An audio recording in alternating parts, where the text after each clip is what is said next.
Good morning, everyone. Happy Monday. Another week, another day to be grateful. Happy Monday po. Napaaga tayo ngayon. Kasi walang sabit. Walang sabit. After na magturo, pauwi lang diretso. Wala daw shopping muna. Anyhow, happy Monday, everyone. Si Tita po ito. Good morning. Yay, good morning pa lang.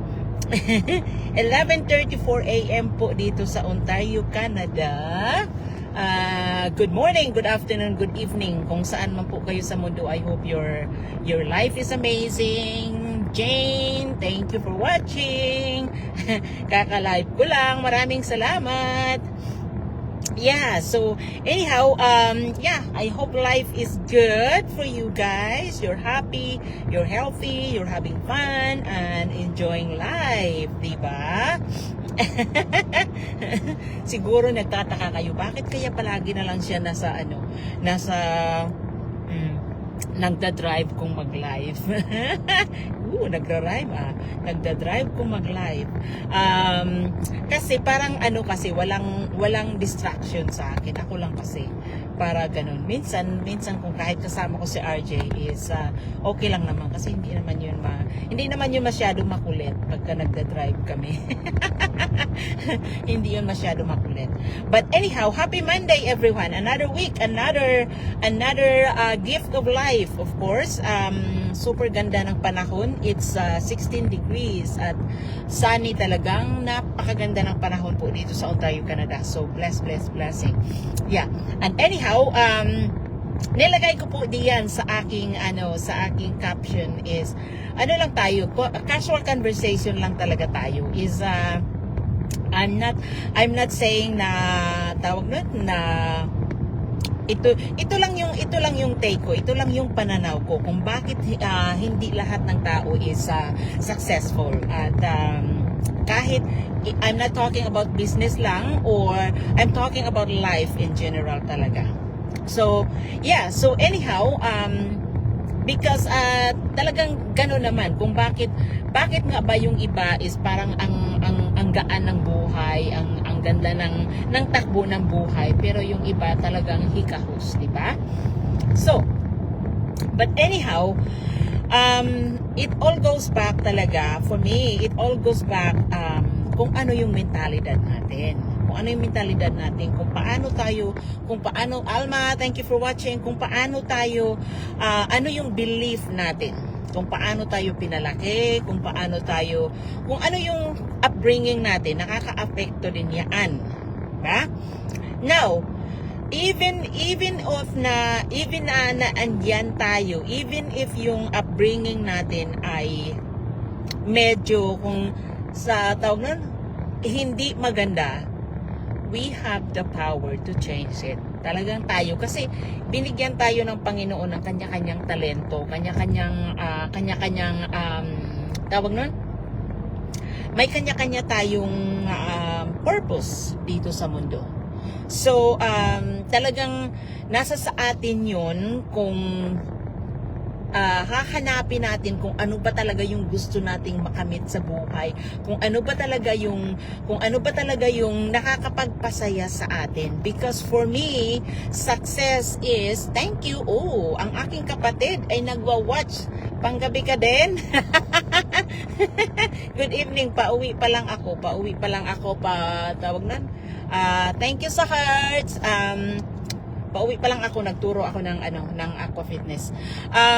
Yeah, kasi depende yung kung paano tayo pinalaki, di ba? Pero pinibigyan nga po tayo ng Panginoon ng kanya-kanyang talento, kanya-kanyang purpose sa buhay. So nasa sa atin yun kung paano ba talaga natin hahanapin kung ano ba talaga. Because for me is success is not measured about how much property you have, how much money you have. It's the way you feel it. Nasa loob yan.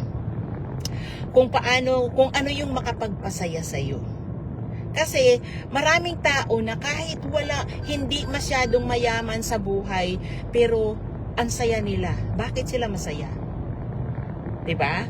Pero mayroong maraming tao na kahit na maraming pera yan ay hindi sila masaya. So hindi mo masasabi na successful yan because walang kakontentuhan sa buhay, diba? Yes, it's good to have because hindi tayo nandito sa mundo para maging mahirap tayo. Talagang dapat meron tayong Katerina, thank you for watching. Dan, thank you for watching. Maraming oportunidad na naghihintay sa atin, pero nasa sa atin 'yun. Kung paano natin titingnan, kung ano yung belief system na sinasabi ko kanina. Of course, yan nga yung binanggit ko na ang ating upbringing is isa yun sa nakakapag-ano sa atin kasi iba-iba tayo. I'm grateful na open-minded ang aking mga magulang na kahit wala silang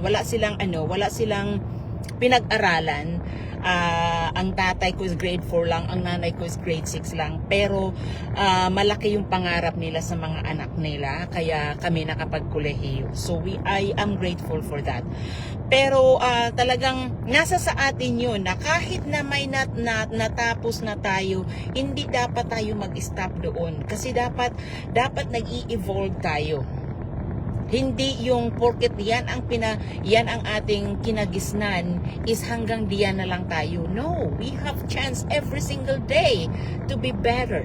We have chance every single day to be better in life. Paano?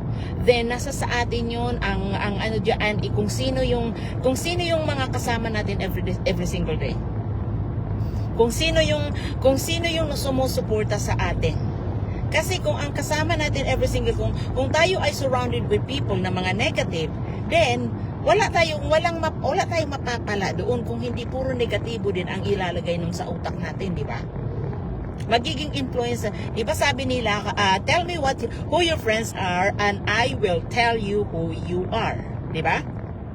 So kung sino yung circle of friends natin, kasi kahit kung sabihin natin, yes, let's face it, may mga tao na kinagisnan nila is hindi maganda yung relasyon nila sa pamilya. Merong mga tao na ganun. Pero bakit nakaya nila na magbago sa buhay? Bakit nakaya nila na tawag nun? Na i-improve ang sarili nila. Tingnan niyo si Manny Pacquiao.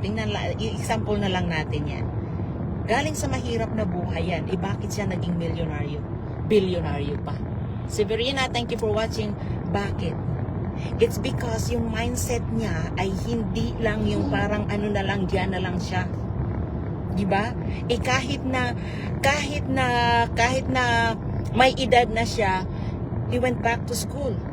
Diba? So nasa niya yan, nasa sa atin yan. Yun yung sinasabi na ang mindset talaga natin ang talagang mag-aano sa atin kung ang magdedetermine kung sino tayo, kung ano tayo in the future.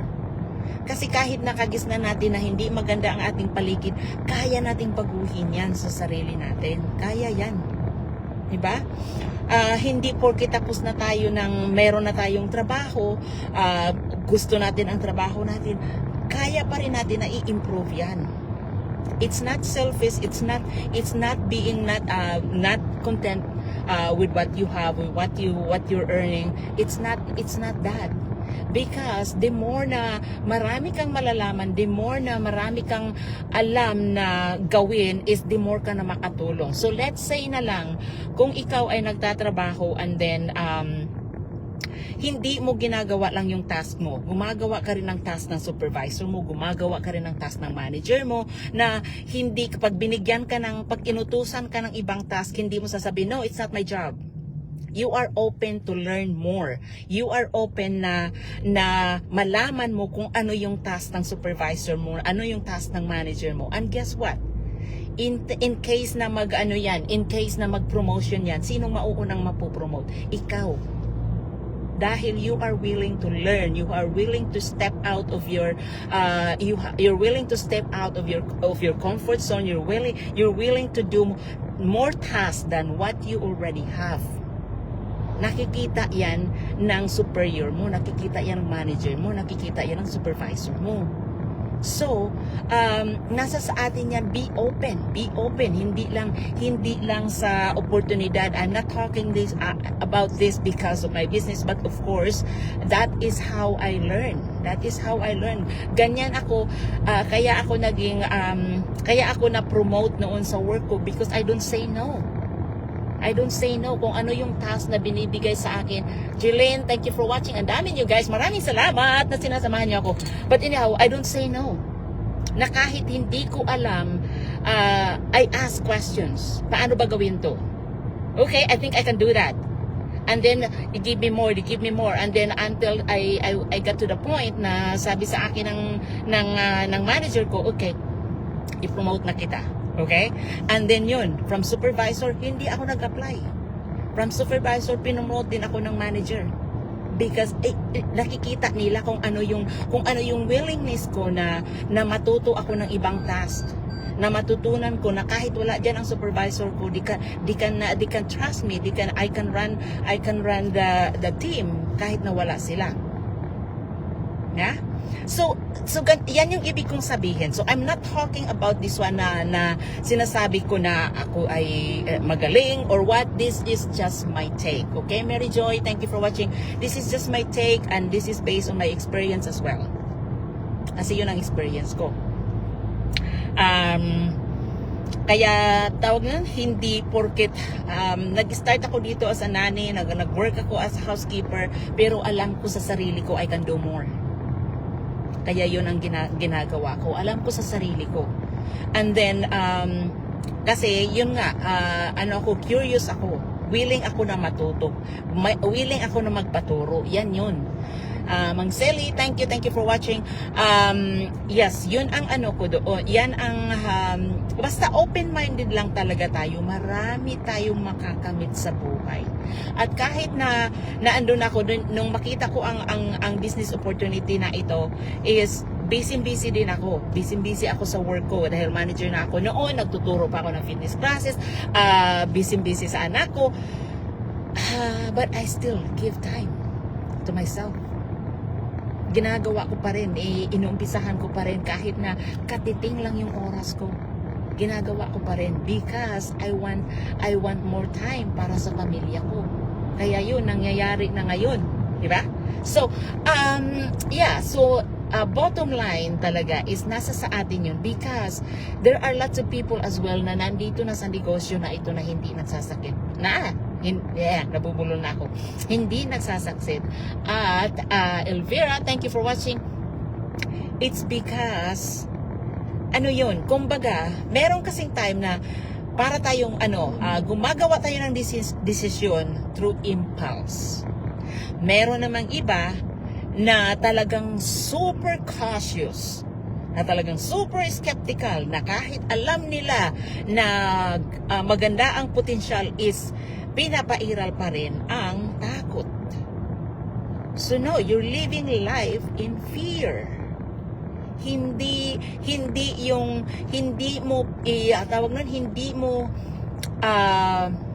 mo tinitrain or hindi mo ini-improve ang sarili mo dahil sa takot. Why? Hindi dapat tayo natatakot na mag-fail tayo. Hindi dapat tayo ganun. Lakas ng loob kahit lahat naman ng ginagawa natin sa buhay is risk eh. Tingnan mo, nag-asawa tayo, di ba? Kaya pag boyfriend tayo, alam ba natin kung anong pag-uugali ng tao? No, anong tawag doon? Risk. Yun. Kahit na anong desisyon natin sa buhay, risk yun. Lagi tayong nag-take ng risk every single day. Pipay, thank you for watching. Yeah. So, but anyhow, okay. So, doon sa mga tao naman na naandito na sa negosyo na ito, for you guys na mga followers ko, you know that I have an online business na ginugrow ko dito sa Facebook kasi yung aking platform. So kaya ako nagla-live or nagpo-post because I wanted to share this amazing business because kung sa akin is I really feel great inside, so that's why hindi ako nahihiya na i-share ang business ko, because I know that my business is great, 100% legitimate, wala akong dapat na itatago. Okay, Elizabeth, thank you for watching. So I don't hide anything. So yeah, I'm always open. Yeah, so anyhow, so, meron din mga tao na naandito na sa negosyo na to pero hindi nagsasakit. Nagsasaksit. Ayan, nabubulol talaga ako. Bakit kaya? Monday ngayon. Hey. But anyhow, Sylvia, thank you for watching. Elizabeth, Pipay. Yeah, so anyhow, because ito naman yung take ko doon. Kasi for me is marami kasi din ako na observe na inside the community. Kasi maraming tao na walang tiyaga. Diba? Alam mo na, nag-decide ka na you will start this business. Alam mo na, pero walang tiyaga na gagawin ang training. Walang tiyaga na mag-wait na hindi pa nila time. Walang tiyaga na makikipag-connect sa kanilang mentor at coach. Walang tiyaga na aralin ang training. Because guess what? Hindi porket online business ito is mag-join ka, wala kang gagawin, ikikita ka. No. It's the same as traditional business. Kung may mag-aalok sa akin, yes, marami nag-aalok sa akin. Yes, itong business na ito, walang puhunan, kikita ka kahit wala kang ginagawa. No, thank you. Tatakbuhan ko kayo because I know it's a scam. Maraming tao, it's because of your mentality now, lazy ka na gagawin ang negosyo na mag-i-improve ka. Kaya tawag lang, tinitake yung bait, tinitake yung mga offer na mga ganon, and then ano mangyayari? Ayan, nakukurakutan ng maraming pera. Diba? Kasi talagang ang gusto is instant gratification. No. Success is dapat nag-i-improve ka rin. Dapat nag-i-improve ka rin sa sarili mo, sa pera mo, dapat tumutulong ka rin sa maraming tao. Yan ang pinakamasarap na success. Na nag-i-improve ka sa sarili mo, nakatulong ka ng maraming tao, nakatulong ka sa pamilya mo, na-improve yung finances mo, nagkaroon ka ng maraming time, yun ang success. Yung masarap ang pakiramdam mo inside. Yun ang success.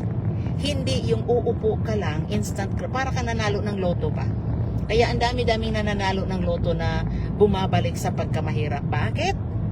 Dahil hindi nila na appreciate yung blessing na dumating sa kanila, hindi nila na appreciate because hindi nila pinaghihirapan ng maigi yun. Hindi nila na improve ang mindset nila, hindi nila na improve ang sarili nila because that was instant. Right? So kaya maraming tao ang ganon. Kung bakit ba may mga artista rin na bumabalik sa pagkamahirap? Because yes, it was an instant fame. Hindi rin nila pinaghihirapan ng maigi yun. Diba? Yung talent nila na binigay ng Panginoon, hindi nila binibigyan ng pansin, hindi nila ini-improve, hindi nila sinishare, at hindi nila binigyan ng respect. Yun. So ganun talaga, bumabalik yan kung ano yung mindset natin. Paano ba ma-improve ang mindset natin? Paano ba ma-improve ang mentality natin? It is through our effort na to do better than we are yesterday. So kung magaling ka na ngayon, Pipay, Laura, thank you. So that's why sinasabi nila is knowledge is may ambulance sa likod ko, guys. Kaya I'm just sorry. Kasi kung malapit na magpo-pull over ako. But anyhow, yun ang ang nakikita ko na yung wala kang tiyaga na aralin ang training, wala kang tiyaga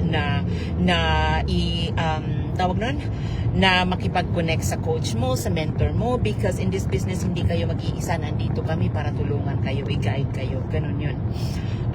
Yun, kaya hindi rin nagsasucceed yung ibang tao. Tumitigil ng maaga, walang tiyaga. Now, for me, ang mindset ko is kung nakapagtiyaga ako ng ilang taon na magkuskus ng kubeta when I was working as a housekeeper, kung nakapagtiyaga ako na magtrabaho, na meron akong boss na nagmamando sa akin, why not na hindi ko tiyagain? Hi, thank you for watching. Why not na hindi ko tiyagain ang sarili kong negosyo? Why not na hindi ko tiyagain na matuto ako every single day, na ang makikinabang naman yan is me and my family? Diba? So yan ang aking take. Yan ang aking mentality. Kaya hindi ako takot na mag-step out of my comfort zone. Hindi ako takot na to learn new things. I'm open. Kaya ganun. But anyhow, I hope it makes sense, guys. Nasa na naman ako, nasa dead spot na naman ako. Baka makik out kayo, hindi ko kayo kinikik out, okay? But anyhow, I appreciate you guys very much. Maraming salamat na sinasamahan nyo ako. Naandyan pa kayo. Maraming salamat. Ang dami nyo. Thank you. But anyhow, yeah. So I hope it makes sense. So wag na matakot na mag-improve every single day. Find ways na mag-improve kayo ng kahit katiting lang every single day. Dahil makakatulong yan sa inyo in your life, in our life in general, kung sa work nyo, sa business nyo, kung ano man, be open. Yun lang ang ko dyan. Yun lang ang sasabihin ko.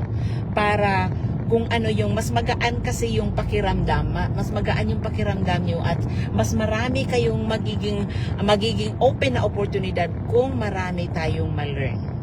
Diba? Ganun lang yun. But anyhow, I hope it makes sense. So maraming salamat again. Napapahaba na naman ako. Oh boy, ambulance is right behind me. Magpo-pull over na ako, guys, very very soon. But anyhow, thank you again. Maraming salamat na sinasamahan niyo ako.